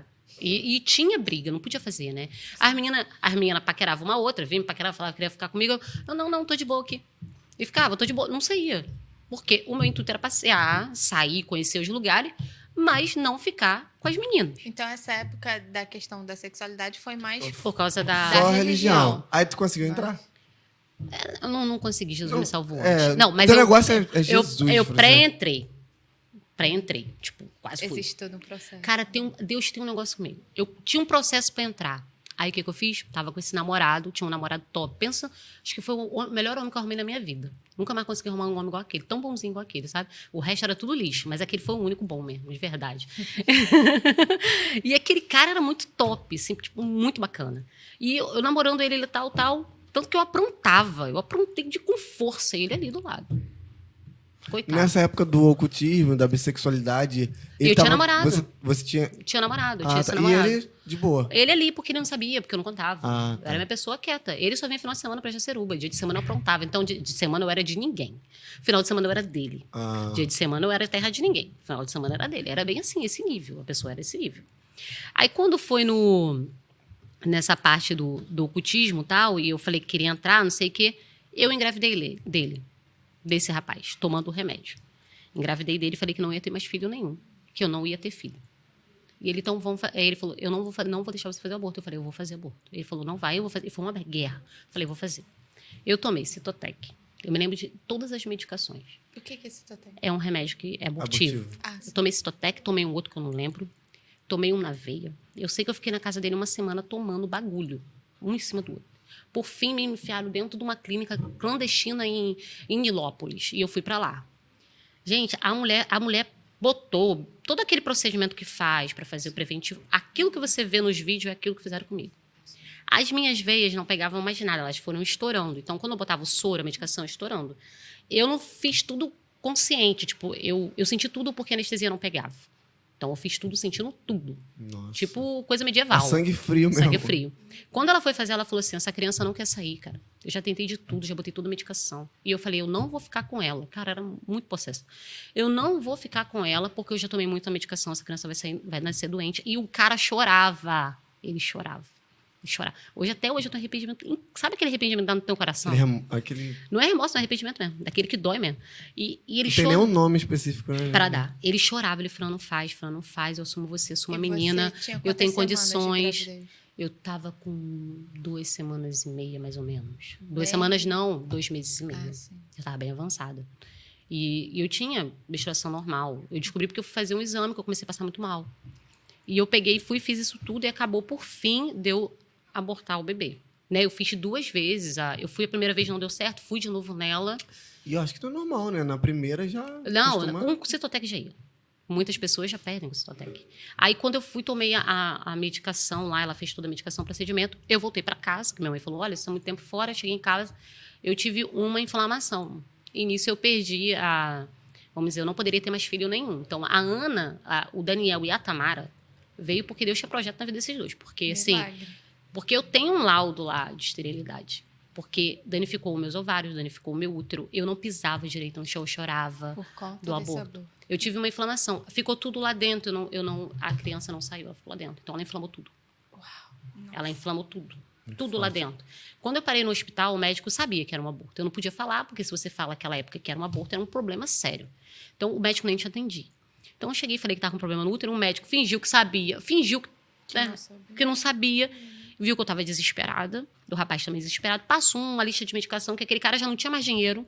Porque foi muito caro todos os procedimentos que a gente fez. Nossa. Tipo, ele ganhava um dinheiro porque ele tinha uma oficina, tinha uma condição. Mas o dinheiro que ele tinha guardado, que estava comprando casa, foi tudo ali. Né? Um bom dinheiro dele, ele gastou muito dinheiro comigo, muito aquele período. E teve que comprar toda uma medicação, tal. O cara gastou um rio. E eu tomei toda essa medicação. Gente, eu fui para casa, eu fui para casa. Eu me lembro que de madrugada eu gritava de dor. Eu botava assim, ele vinha com eu tinha que afogar minha cara dentro da almofada, porque eu não podia gritar e falar para meus pais. Eu passei um mês usando. Tava calor. Blusa de frio, assim. Pra eles não poderem Por eles não ver tudo, hematomas, porque né? isso aqui meu tava tudo estourado, tava tudo roxo, sabe? E eu sentia muita dor e eu tive que fazer muito tratamento, porque eu peguei uma bactéria e eu tive que fazer vários tratamentos. Isso com 18 anos? Não, 18. 18 nada, 17. E 16, 17, 17. psicologicamente, como você ficou? Eu era muito dura, muito em mim, assim, tipo assim, psicologicamente eu só não queria criança. É assim, bem fria mesmo. Eu não Nossa. queria criança. Eu não queria outro filho sozinho. E Aí pra eu, ver- Continuou esse pensamento mesmo depois do aborto? depois dele. Assim, eu me senti muito mal, mas assim, a minha preocupação naquele período era de eu morrer mesmo. Porque eu poderia morrer e deixar a Luísa sem mãe. Por conta da inflamação. Deu Esse muito processo, né? Porque eu acredito que naquela época também era uma coisa muito arriscada, né? E assim, ainda é muito arriscado. E assim, depois de tudo que eu passei, eu acho que eu fui ficando mais fria com o tempo. Porque você vai ficando fria, você toma tanta pancada que você acaba perdendo a sensibilidade de algumas coisas. Eu era bem insensível a algumas coisas. Tipo, se o cara quisesse ficar comigo, ele ficava. Se não quisesse, vai embora. Não tô aqui para ficar pagando para homem. Era nesse nível que eu comecei a ficar. Porque eu já não dava mais ideia. Eu já não botava mais meu coração em nada. Meu coração não era nada. Eu tava calejada. Calejada de tanta pancada. Porque eu tô contando um pedaço, mas tem outras pancadas. Então, assim, essa parte assim, do aborto, aí passou o período, ainda continuei com ele, e depois disso, de lanchou, acabou. Sim. Aí já acabou, já acabou, não quis mais nada com ele. Aí eu entendi. Quando eu fazia parte dessa religião, eu fiz o aborto nesse período. As meninas ficavam o tempo todo para mim, você tem que abortar, tem que abortar, tem que abortar. Eu me converti. Fui fazer um retiro e falei do aborto. As meninas me explicaram que eu peguei aquela criança e dei para Moloque. E eu fui fazer o estudo. As crianças abortadas era para Moloque. Primeiro sacrifício para você entrar no Ilka tinha que ser sacrifício de sangue. E eu dei um sacrifício de sangue. Antigamente eu não tinha entendimento. Sem saber, você Sem saber, eu fiz. Porque a mãe dele era cristã, falou para não fazer. A família falou para não fazer. Todo mundo bateu e eu tinha que fazer. Porque eu recebi uma informação do outro lado que eu tinha que fazer, e eu fiz. Nessa parte eu fui bem influenciada mesmo. Não, então, e essa convicção que eu tinha você que fazer, tinha, e bem séria. Aí eu fiz. Era uma coisa espiritual mesmo. Acabei de fazer. Demorou meses, 2, 3 meses. Eu larguei dele. E deixei ele lá, coitado, sofrendo. Tu perdeu todo... Não tinha mais sensibilidade. Estudando sobre essas questões, né? Eu, antigamente, muitos anos atrás, de forma bem mais aberta, existiam esses sacrifícios, né? De crianças. Só que as mulheres levavam a gestação até o final e sacrificavam as crianças depois de uma gestação completa. Porque naquela época não tinha uma tecnologia abortiva, né? A não ser que fosse, enfim, ervas e tudo mais. E eu fazendo estudo, e é muito demoníaco mesmo o quanto as pessoas querem trazer isso para uma ressignificação de aborto. A gente vê que você passou por isso, uma história muito triste. Hoje você mesmo fala que se arrepende demais por ter feito isso. Né? Porque hoje nós temos entendimento de que a própria Bíblia diz que o filho ele é uma herança do Senhor. Então, o Senhor nos dá um filho por herança. É aquilo que Deus nos deixou. Então, assim, é muito louco. Quando foi na Colômbia, né, que autorizou até 26 semanas, se não me engano. Eu li alguma coisa sobre isso. Eu gravei um vídeo sobre isso. Mas eu lembro... Acho que foi por aí. E aí, quando eu vi essa notícia, eu chorava em casa vendo esse vídeo. Porque as mulheres festejavam a legalização do aborto. E festejavam, elas choravam de felicidade. E eu fiquei muito triste mesmo. Um dos meus maiores sonhos é ser mãe. Quem me conhece sabe, eu sonho muito em ser mãe. E ficar pensando em uma coisa assim é um cargo espiritual muito grande, né, Fran? É uma coisa que não adianta. Você fez e tem que assumir com as consequências daquilo. A consequência foi que você teve uma inflamação enorme. É a consequência física, né? Física. Mas é uma inflamação enorme ali no seu útero. E as pessoas hoje não dizem os riscos. Querem apenas a autorização, a legalização de algo que traz um peso espiritual muito grande. Você chegou a sentir esse peso espiritual, assim, ou pelo menos teve um entendimento do peso espiritual quando você aceitou Jesus? Sim. A gente, porque a primeira coisa que passa é uma análise, né? Deus vai te tratando, trabalhando, porque é um processo. Então, você passa pelo processo. O meu processo de convertimento não foi fácil. É isso que eu ia te perguntar. Não foi. Como é que foi essa parte? Foi logo em seguida? Demorou um tempinho? Não, demorou muito, assim.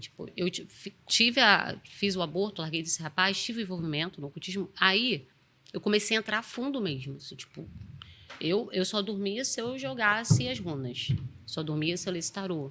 Eu tinha, dentro da minha casa, se acabasse... Teve um episódio, uma vez, eu peguei a Luísa e deixei com a minha mãe, eu estava dentro do quarto, deitada para dormir. E o meu quarto, eu via gente andando para lá e para cá. E eu comecei a gritar de pavor. Eu gritava de pavor, que eu via os demônios dentro do meu quarto. E ninguém fazia nada. Minha mãe não fazia nada. Eu gritava. Me ajuda, me ajuda, me ajuda. E meu quarto cheio. Eu via muita coisa dentro do meu quarto. E meu pai e minha mãe não fizeram nada. E achou que eu estava brincando de gritar dentro do meu quarto. Mas eu já tinha um envolvimento, eles não sabiam. Entendeu? Eles não sabiam de nada. E quando foi que eu comecei a namorar o pai da Tamara? Porque o pai da Tamara era amigo de família evangélica e eu comecei a namorar ele. Só que todo mundo virou as costas para mim. Porque eu não podia namorar homem de novo. Não podia namorar. Ué, não era... Não. Não era velho, que gostava de mulher, agora voltou a gostar de homem. Foi tipo isso. E eu comecei a namorar o pai da Tamara. E eu fazia um tratamento. Aí fazia um tratamento pro útero, para várias coisas que você tem que fazer, né? Você faz uma aborto, tem que fazer vários tratamentos. Sim. E eu fiz um tratamento, ia na médica, a médica me dava uns remédios caríssimos, tomava tal. Tomei. E tomava também o bendito anticoncepcional. E eu tive um problema no útero e engravidei, estava com 2 meses e meio de gravidez da Tamara. E eu não sabia que estava grávida. 3 meses. Eu não sabia que estava grávida. Achei que era um mioma. Achei que era uma doença. Cheguei lá no médico desesperada. Tamara aqui no meu bucho. E eu passando mal. E eu normalmente tive menstruação, tudo normal. Vivendo normal. Só sentia muita dor. Cheguei lá no médico e falei assim, olha, eu vim bater um negócio que o médico pediu. E eu não sei não. Acho que eu devo estar com câncer agora. Hã? Aí quando eu cheguei lá o médico chegou para mim e falou assim, se você tem mioma, se você tem um câncer, não sei, mas tem 3 meses, tem um coração e tá batendo. Eu falei, eu não posso estar grávida não, é outra pessoa. Aí ele falou, não, eu falei, não posso estar grávida. Aí ele falou assim, você está grávida de 3 meses. Eu falei, mas essa informação não é legal. E eu assim, tipo, o médico falando e eu brigando com o médico. Eu saí de lá arrasada. Num ponto eu estava feliz porque estava grávida, mas no ponto eu estava... Porque eu tomava remédio, eu usava tudo certinho e eu não poderia estar grávida de novo. E a médica falou que eu não ia ficar mais grávida. Então, para mim, naquele momento, como eu era muito nova, tinha 18 anos, para mim era um alívio não ter mais uma gravidez. Sim. A minha mãe, ela tem antes dela se casar com meu pai, ela descobriu, né, que ela tinha mioma. 2 miomas no útero dela. Um do tamanho de um limão e outro um pouquinho maior que um limão. E aí ela fez cirurgia e o médico falou, você não vai poder ter filhos. Ou teria muita dificuldade em ter filhos. Estamos eu e minha irmã. Aí tá lá a Tamara, cheguei, né? Aí meu sogro foi a primeira pessoa. Meu sogro era fechamento meu, né? Minha sogra não era, mas meu sogro era fechadão comigo. Cheguei, seu Tamar, sei não. Aí falei, mas eu tô grávida. Ele falou, abortar tu não vai. Tu quase morreu da outra vez, eu vi. Aí ele falou, esse tu não vai não. Aí eu falei, então vamos ver o que vai dar, né? Vamos embora. Aí cheguei pro meu sogro feliz da vida, porque ia ter um neto do filho dele. Né? E isso tudo faz parte do início da história da tua conversão. Isso. Aí o que acontece? A Tamara nasce, com 6 meses, seu Tamar morre. O que a família faz? Pega a Tamara. A Tamara é a Tamara, do meio. Seu Tamar, que você falou? Seu Tamar morre, meu sogro morreu. Ah, tá. É que o nome é parecido. E ele falece e a Tamara acaba vivendo ali, fica ali, né, ali. Então, a Tamara veio, eu sei que está errado, é fora do casamento. A gente tem esse conhecimento na palavra, mas Deus tem os seus meios para trabalhar. Esse período não era cristão, não tinha conhecimento. Mas Deus teve um meio de trabalhar na família deles depois que perderam o seu Tamar, porque o seu Tamar era muito família. Então, quando ele foi embora, eles pegaram toda aquela atenção e jogaram para uma criança, para um bebê. Então, a Tamara era a princesa da família. Era aquela que eles cuidavam, fazia isso, aquilo, outro. Foi criada a pão de ló. A Tamara foi criada... A Tamara, aquela autoestima dela, tu acha que veio de onde? Né? A menina pode cortar com o cabelo desse tamanho, tá linda. Ela saiu assim, gente. Ela saiu igual uma cracuda. O cabelo assim, no centro do Rio. Gente. Gente, tá esculachando no a filha centro do Rio. Mãe sendo sincera. Ela com o cabelo assim, ela mãe, tô igual uma cracuda. E tá ela lá de chinelo largada. Eu falei, a autoestima da Tamara, minha filha. Você pode chegar pra ela e falar, tá com uma espinha gigante. Ela vai secar e eu continuo bonita. A Tamara é assim. Entendeu? Ela e provém dessa parte. Ela sempre trabalhou muito na autoestima da Tamara. Então, ela tem uma autoestima muito elevada. Vai ser difícil você ver aquela garota para baixo por causa de que eu tô com uma gordura aqui. Não. Só uma correção aqui sobre a questão do aborto. Não foi na Colômbia, foi na Bolívia que autorizaram o aborto. Foi ano passado. A legalização do aborto foi ano passado. Bolívia. O pessoal do escritório mandou aqui em tempo real pra gente. Tá vendo? Muito obrigado. Aí a Tamara veio pra... A Tamara veio, então eu tinha que conviver com uma família cristã. Ah, sim. Então eles oravam. Foi tipo uma ponte, né? Uma ponte, eles oravam. Calma aí, eu tô meio perdida. O pai da Tamara, vocês chegaram a se casar? A gente morava meio em termo junto. Ah, sim. Um pouco na casa da mãe dele, um pouco na minha. Era uma Entendi. coisa meio bagunçada. Aí Minha vida era acaba- bagunça, então era E tudo uma bagunçada. Acabava vivendo com os, Com a família, com os pais eles, dele. é né? isso. Então, assim, por ele ser cristão, convivia ali. Só que houve uma situação que o bicho era terrível, cara. O bicho era quietinho, pai da Tamara. Cresceu comigo, não era namorador, eu era. Aí eu falei, agora eu vou arrumar minha vida. Não vou mais namorar ninguém, trair Vai ninguém. sossegar. Vou sossegar agora. O moleque virou a cabeça, rapaz. Namorava geral. E eu grávida dele. Tipo, de eu pegar, sabe? Assim, tipo... Que bicho atentado aquele homem. E virou o coco dele. Tipo assim, vou namorar. Não sei o que aconteceu. Arrumei um filho, agora vou namorar. Então, virou namorador. Cheguei pra ele, olha, não dá mais não. Tu tá me traindo muito. Tu vai viver a tua vida, eu vou viver a minha. Deixou com a criança, vai viver. Então, ele foi viver a vida dele, sabe? Aí eu tive a Tamara. Tive um episódio que eu tentei me matar junto com as meninas estavam maiores, sabe? Assim, porque eu tentei entrar pra igreja 2 vezes. Sabe? Eu tentei entrar pra igreja, eu juro mesmo, tentei entrar. Me lembro uma vez que eu falei assim, hoje eu vou entrar pra igreja.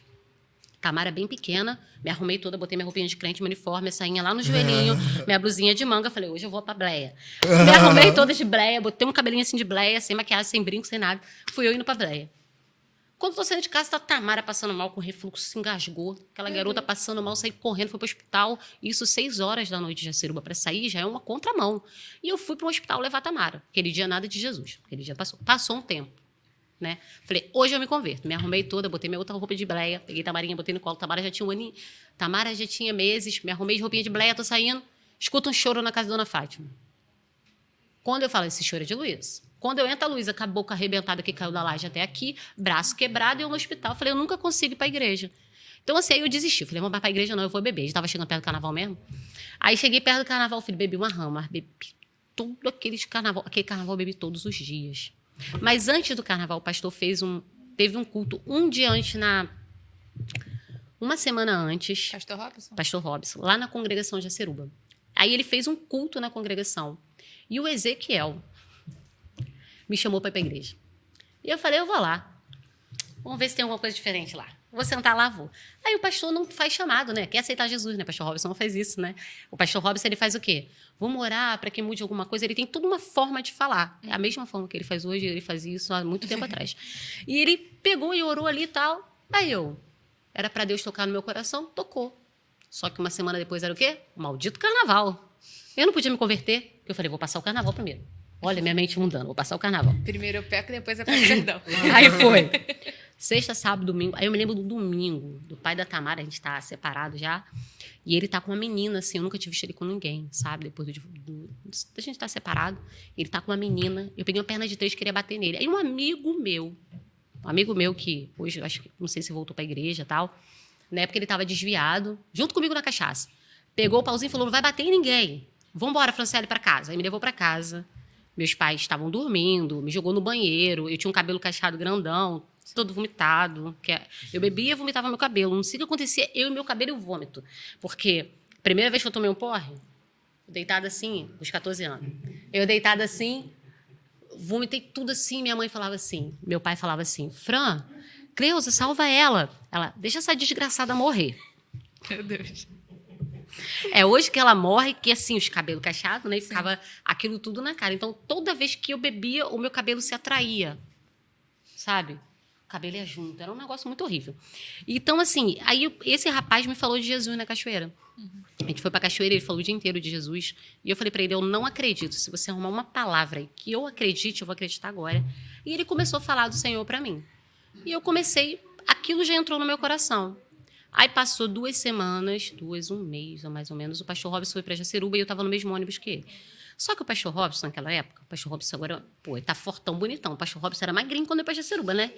Aí o pastor Robson... Só a cabeça, Só né? a cabeça. Aí então o pastor Robson de terno... Eu pensei na piada, mas eu fiquei quieta. Ah, não. Eu falo, só a cabeça. Aí tá o pastor Robson lá dentro do ônibus me olhando. Eu falei, quem é essa pessoa que tá me olhando o tempo todo? Deve ser bandido.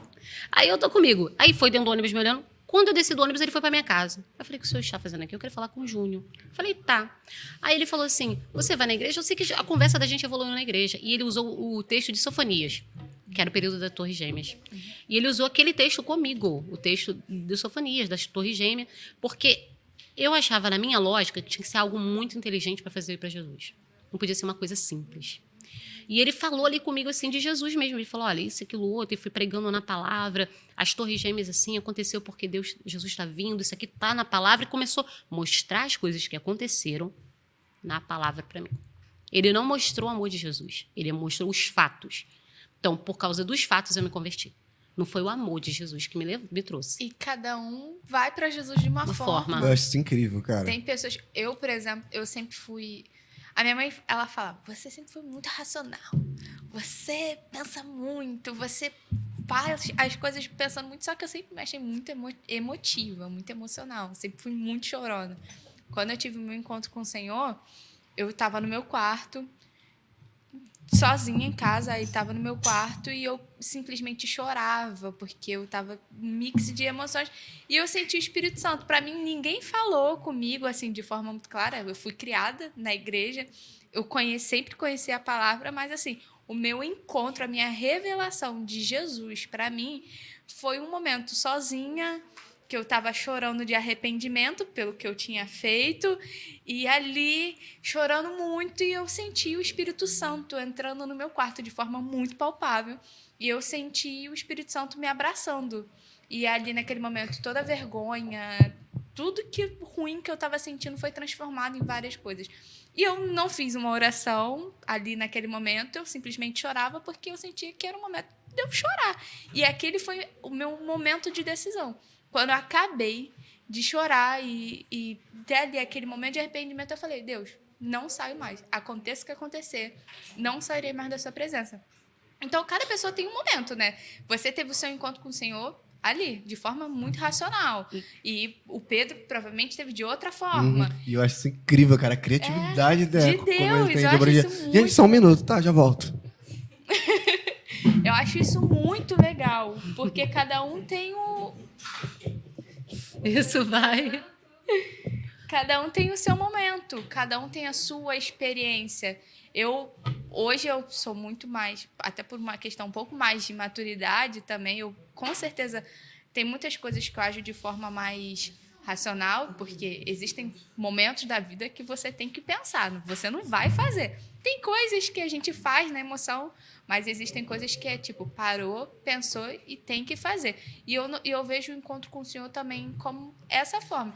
Eu vejo o Evangelho como um meio de decisão. A gente decide estar no caminho do Senhor. Mas até o momento de chegar na decisão, cada um vive de uma forma. Bem assim. Então, assim, aí ele falou ali da palavra, eu falei, tá. Ele falou, vai na igreja, eu vou. Eu cheguei lá, fiquei esperando. Aceita Jesus. Ele, nada. Aceita Jesus, nada. Acabou o culto, eu tô lá parada na porta esperando ele sair. Foi bem assim, fiquei parada, ele veio e falei, pastor, como é que faz para ficar aqui? Eu tenho que assinar algum papel? Preciso fazer um curso? Essa foi a minha palavra. Preciso fazer um curso porque para mim era igual o catecismo na igreja católica. Sim. Então eu falei para ele assim, não, ele falou, você já tá. A crisma. Aquele negócio todo. Eu falei assim, ele falou, você já tá, daqui para frente você já pertence. Aí eu falei, é só isso? Mais nada? Eu, tipo assim, não é mais nada? Ele falou, não é mais nada. Aí eu falei, é só para estar. E depois, com o tempo, a gente vai percebendo que tem pessoas que são atraídas de várias formas, né, para estar com Jesus. Eu, tipo, não foi aquela forma emotiva que teve um culto, que a glória desceu e teve um chamamento. Não. Eu decidi estar. Fran, você tem algum momento ali, alguma experiência com o Espírito Santo mesmo, com Jesus, que você fala, ó, essa experiência, assim, marcou a minha vida. Eu olho, é uma experiência que eu não quero esquecer nunca. Tipo, eu tenho as primeiras experiências para livrar tudo que tinha em mim, né? Porque o negócio era complicado. Então, assim, eu tive uma experiência que eu vi Deus, assim, muito... Foi uma vez deitada no quarto, eu tive um sonho, e a Tamara estava dormindo do meu lado, e a Luísa... A Luísa junto comigo na cama de casal que eu tinha, elas dormiam comigo. E eu sonhei que a Tamara estava sendo rodada no chão, assim, rodada. Eu acordei, a Tamara estava rodando na cama. Meu Deus. Rodando. Quando eu levantei da cama, eu vi um homem nítido em pé, aqui, e um aqui. Aquele que estava ali, ele pegou meu pescoço e fez assim... Nítido, era real aquilo. Ele pegou, sufocou e eu tentava falar, eu não conseguia, eu tentava gritar, não conseguia, a Tamara continuava se batendo na cama. Eu não via quem estava mexendo na Tamara. A Ana quieta estava. E aquilo assim me sufocando, e eu me lembro que aquele período eu dormia com a Bíblia do lado. Assim que eu me converti, eu dormia com a Bíblia na minha cama. Até hoje eu tenho muito hábito disso, de dormir com a Bíblia na minha cama mesmo. Sim. Então, a Bíblia estava ali do lado, E eu me lembro do Senhor falando assim, pega o versículo e começa a recitar. Eu me lembro que estava em João. E eu comecei a ler o capítulo 1 e comecei a falar João proclamar dentro de casa e a minha voz começou a voltar. Eu comecei a ler, a mente começou a voltar, porque aquilo ainda estava aqui. E eu só me lembro de pegar a Bíblia e sentir aquilo sufocando e eu comecei a recitar aquele versículo dentro de casa até a presença do Senhor encher a minha casa. Uau. Aí a presença do Senhor encheu a minha casa. E eu senti aqueles 2 demônios sair do meu quarto. Então, assim, eu sempre tive muito, tanto que passei muito período de Jaceruba expulsando demônio. Uma guerra espiritual Uma bem guerra pesada, espiritual né? bem pesada. Então, assim, nunca tive medo deles. E nem devemos, né? Porque maior é aquele que habita em nós. E quando eles manifestavam, eu falei, de novo vocês. Tipo, já veio perturbar, estressar? Poxa, a vida estava tão boa. Então, assim, era nesse nível, assim. Então, assim, nunca tive aquele medo, mas uma coisa que a gente vai aprendendo com o tempo, no início eu era muito, assim, você é muito apaixonada, né? Assim, que você entra pra Jesus, meu Ai, filho. você quer fazer tudo Tudo ao de uma mesmo tempo. vez. Eu me lembro que o pastor falava assim, ó, tem que estar... Hoje é que a igreja, ó, tranquila, mansinha. Mas em Jaceruba, neguinho. Jaceruba, você tinha que... A igreja, 7 horas da manhã era a consagração. 6 horas eu tinha que estar lá. 6 horas eu estava lá limpando a igreja. Limpava feliz. banheiro. Feliz. A igreja também era pequena, né? Limpava banheiro, fazia isso, fazia aquilo outro. Estava eu lá, tal, esperando o pessoal para que vir pro culto. E acabava o culto, eu ficava lá. Entendeu? Eu queria estar na igreja. E quando eu me converti, eu não vim sozinha. Eu vim, trouxe pessoas que me traíram fortemente, pessoas que tiveram caso com meu marido. Uau. Nossa. Então, assim, eu trouxe essas pessoas. Caraca, cara. Eu Na trouxe moral, essas pessoas. É muito. incrível. Nossa. Eu- Né, cara? Porque é isso, Fran. Cara, Deus... Você passou por tudo que você passou por um propósito, né, E eu cara? trouxe essas pessoas, porque assim, eu conheci Jesus, eu fiquei maluca. Eu falei, cara, tampou o meu vazio. Tipo, não tinha mais vazio. Tá bom, eu não tinha mais vazio. Então, eu peguei aquele povo todo de Jaceruba, desse tamanho de Jaceruba, cheio de jovens. Tinha culto jovem, eu falei, convida todo mundo. Então, tu acabou se tornando tipo, uma referência ali, né? Eu Querendo trazia ou não, todo cara, mundo. aquela menina maluca, faz um monte de bagulho. Tipo, E agora apaixonada por Jesus. aí eu trazia assim, fulano, quer vir? Vem. Fulano, quer vir? Vem. Eu não, vem. Aí essa menina foi pro culto. Eu me lembro da minha ex-cunhada, ela não falava comigo, a gente teve um pé de briga muito feio. E a gente brigou mesmo, se agredir e tal, foi uma confusão só. Ela chegou na igreja, eu fui lá pedir perdão a ela. Eu falei, ó, eu quero que você me perdoa por eu ter sido assim, assim, assim, mas Jesus tem algo com você. Ela se converteu naquele dia. Uau. Aí teve a outra lá que segue o meu marido. Eu cheguei pra ela e falei, me perdoa, porque eu não te respeitei nisso, e nisso, e nisso. Naquilo. Não fui a pessoa que eu tinha que ser. Ela, vou ficar em Jesus. E ela ficou A Nossa. importância do perdão, né? do perdão. sim. Mostrar Jesus Tipo- através do perdão. Tipo Não assim, precisou mesmo de que eu tivesse Você sido não precisou. ofendida, Né? Fala, caraca, não. empurrar Jesus Não. goela abaixo da pessoa. Mesmo que eu tivesse sido ofendida por essas pessoas, eu não liguei. Eu peguei e falei assim, a ofensa para mim não fazia mais questão. Eu queria que elas conhecessem o que eu estava conhecendo. Então, se elas tinham que conhecer o que estava acontecendo, se eu tenho que me rebaixar, não tem problema. Se eu tenho que ser a pessoa que se humilha para alguém se converter, isso não tem problema. Nossa. O importante é ter almas pro Senhor. Muito forte isso. Aí, Muito porque, forte. assim, não importa. Então, assim, Caraca. quando eu falo muito isso lá em casa, eu falo, cara, eu não entendo como as pessoas se perdem, assim. Não vou dizer para mim que a minha caminhada foi o tempo todo glória. Não foi. Teve altos e baixos, teve vezes que eu errei, pequei, saí. Teve vezes que eu estava dentro da igreja, mas não estava. Teve vezes que a gente está dentro da igreja e não está. Que só frequenta. Só frequenta. Então, teve períodos mesmo depressivos dentro da igreja. O período que eu ganhei muita gente... como é que diz? Eu discipulei a família todinha da Lohane depois que minha mãe faleceu. Porque pouco tempo depois que a minha mãe tinha falecido e meus maridos tinham saído de casa. Nossa. Eu fui ganhar almas. E, Fran, assim, você Entendeu? Pra tinha... mim, tinha ganhar almas. Quantos anos você tinha quando você se converteu de verdade mesmo, essa conversão Acho que genuína? 20, 21. Eu não vou lembrar muito bem da idade, né? Bast- Então, mais ou menos. Bastante tempo, né? É. Bastante tempo de caminhada. Eu não vou perguntar quanto tempo, né? De lá até aqui, porque... Olha, eu tenho Eu sei 18 anos com o pastor Robson. Mas eu queria te perguntar assim, o que te mantém até hoje? Porque, assim, é uma caminhada longa. Eu, por exemplo, eu tenho 24 anos. É quase isso. É tipo assim, é um período muito longo, né? E você, estando em Jesus durante esse tempo todo, com certeza você tem uma base muito bem consolidada. Eu queria que você tentasse explicar assim pra gente, o que te mantém? Caraca, Eu já tentei me todos os desviar. dias... Tentou? Tentei. Falei, Deus, já que você não trouxe meu marido volta pra casa, eu vou namorar quem eu quero e vou sair agora. Teve um momento de revolta aí Revolta. nesse meio. Não consegui ficar 2 dias. Tipo assim, a revolta foi embora. Eu né, agi como queria agir, mas eu não consegui ficar. O vazio voltou. Não era o vazio, era eu vou te dizer, uma dependência, uma coisa assim.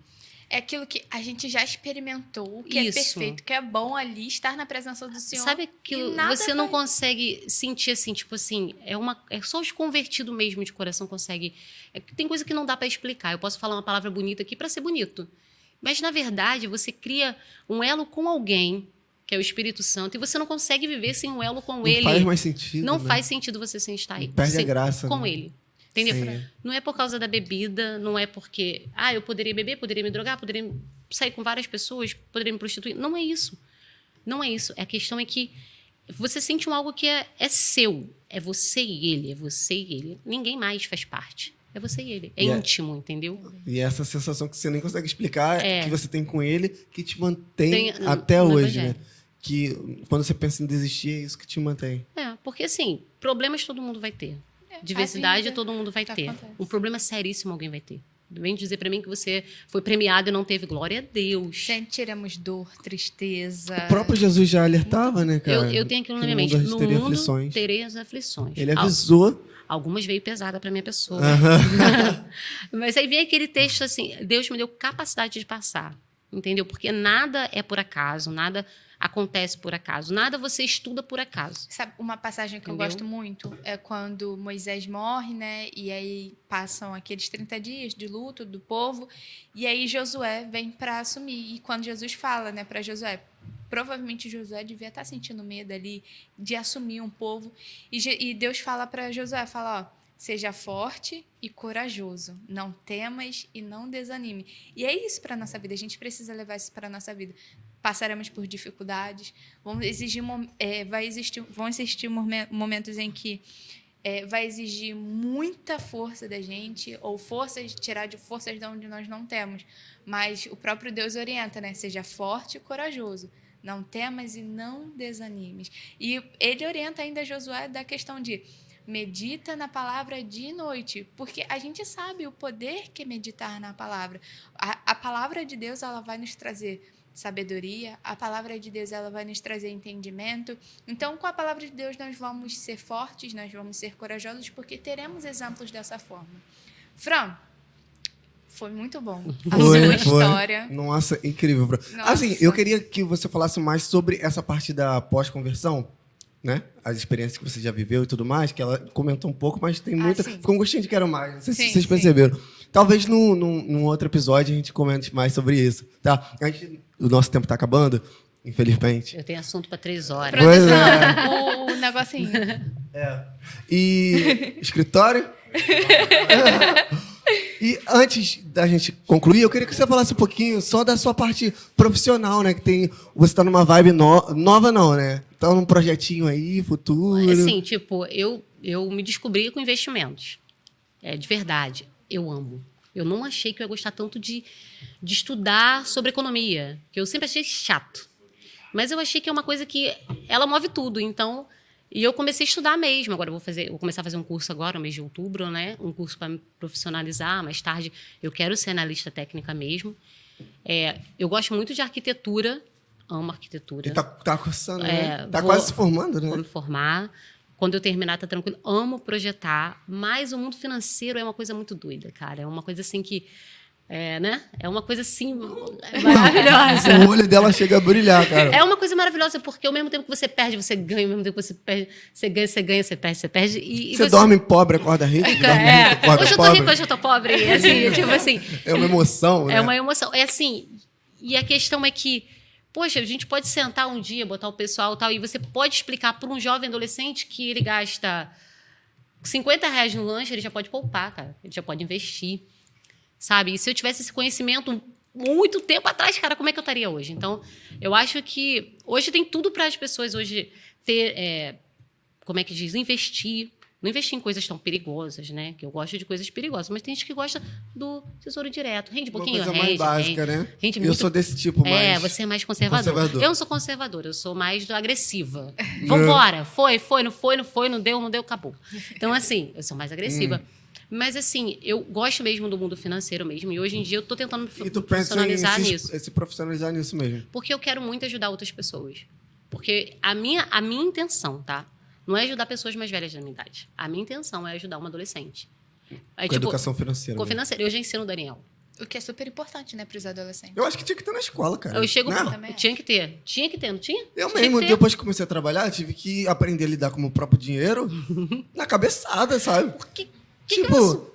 cara, o dinheiro acabar e eu não sabia se eu uso crédito, se eu uso débito, se eu uso não sei o quê. Ah, vai indo, vai indo. Tive que aprender na cabeçada, E cara. isso é uma cultura tão enraizada no nosso país, né? Porque existem alguns países onde isso já é desde bem criança, desde muito criancinha. Nossa, não. E isso é uma cultura muito enraizada de, passa no cartão de crédito, parcela em 24. E tá tudo bem. Só que não tá tudo bem. Pode até fazer as parcelinhas.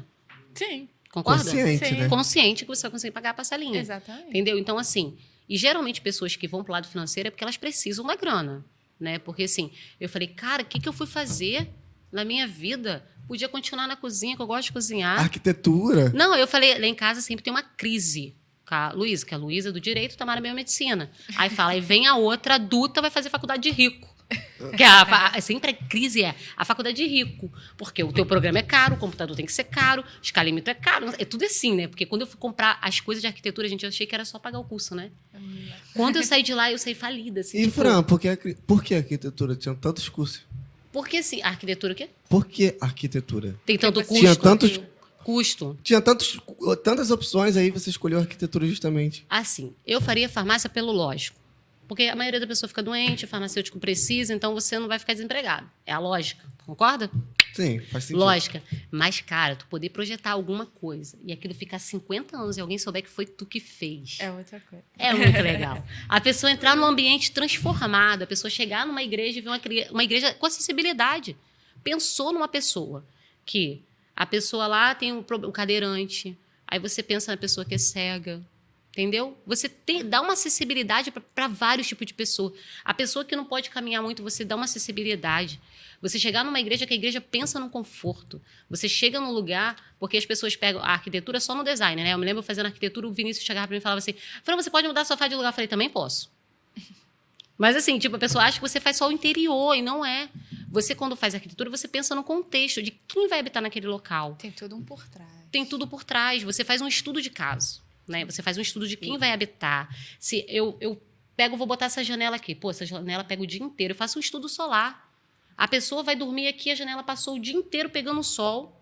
A parte da tarde no sol, a pessoa vai ligar o ar-condicionado. Filha, a luz vai embora. Porque quando bater o vento frio naquela parede, o ar quente vai entrar. E o seu ar refrigerado vai ter que bombar para deixar mais frio, entendeu? Inclusive, quando a gente for projetar o nosso estúdio do podcast, que esse aqui tá Estamos improvisado, né, galera? Mas vamos te convidar para você Esse aqui tá dar essa improvisado, força aí mas pra tá legal, gente. tá legal. Eu não gosto muito, eu faço interior, mas não sou muito chegada, não. Eu prefiro estrutural. Então, Fran, foi muito bom. Foi estar demais. Então, vou aqui com continuar você. falando. Foi muito bom mesmo. Assim, é muito importante vir pessoas assim com tanta história e mostrar para os nossos jovens e adolescentes. Mas eu tenho uma perguntinha.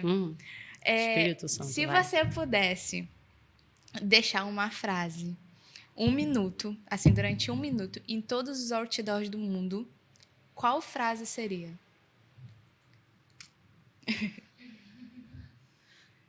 É uma pergunta difícil. Difícil, né? Porque Exige tem um várias... pensamento. Assim, só poderia 1 minuto, mas todo mundo veria Ia essa ter frase. acesso. Todas as pessoas Isso. do planeta iam ter acesso. Não pensem 2 vezes para correr para Jesus. Uau. É isso aí. Durmam com essa. É isso aí. Calma aí, o presentinho, Ah, o presentinho. Presente? Eu tava encerrando. Fran, ó, a gente separou essa pequena lembrancinha pra Ainda você tem lembrar da presente? gente. Mostra, Bruno. É um bloquinho do canal, tá? Vou botar minhas senhas aqui. Pra Vou você mudar o lembrar da caderninho. gente com carinho. Foi uma honra ter você Adorei. aqui. Ficou maneiro. Foi muito bom, Fran, de verdade. Eu tenho certeza que a gente comunicou com diversos públicos aqui. Tem bastante, E, né? abrangeu. Muito eclético, né? Mas assim, se uma pessoa, cara, a partir dessa conversa que a gente teve, tomar a decisão de conversar com alguém, de no seu quarto mesmo pedir a Jesus para um caminho, uma maneira dela sair de alguma situação que ela possa estar ou não, de verdade, se uma pessoa tiver tomado essa decisão, já vai ter valido a pena toda essa conversa aqui. Amém. Amém? Amém. Então é isso, galera. Quer falar mais alguma coisa? Não. Eu tô esquecendo de alguma coisa? Eu acho que Tem que falar aquelas coisas básicas, né? Escritório de... Poxa, se inscreva, deixa seu like, compartilha com os seus amigos. Aquele comentário legal. É, isso aí. E assim, se você conhecer alguém bacana também, que tem uma história bacana, que você acha interessante que a gente compartilhe aqui, só deixar aí nos comentários, porque aí, quem sabe ela vem aqui, né? E a gente vai falar o teu nome. Você vai ter feito Precisamos essa de ponte. patrocinadores. Inclusive, Verdade. Não esqueça disso. Então é isso, galera. Fiquem com Deus. Até o próximo episódio, gente. Valeu. Tchau. Acabou? Nossa, Eu venci minha timidez.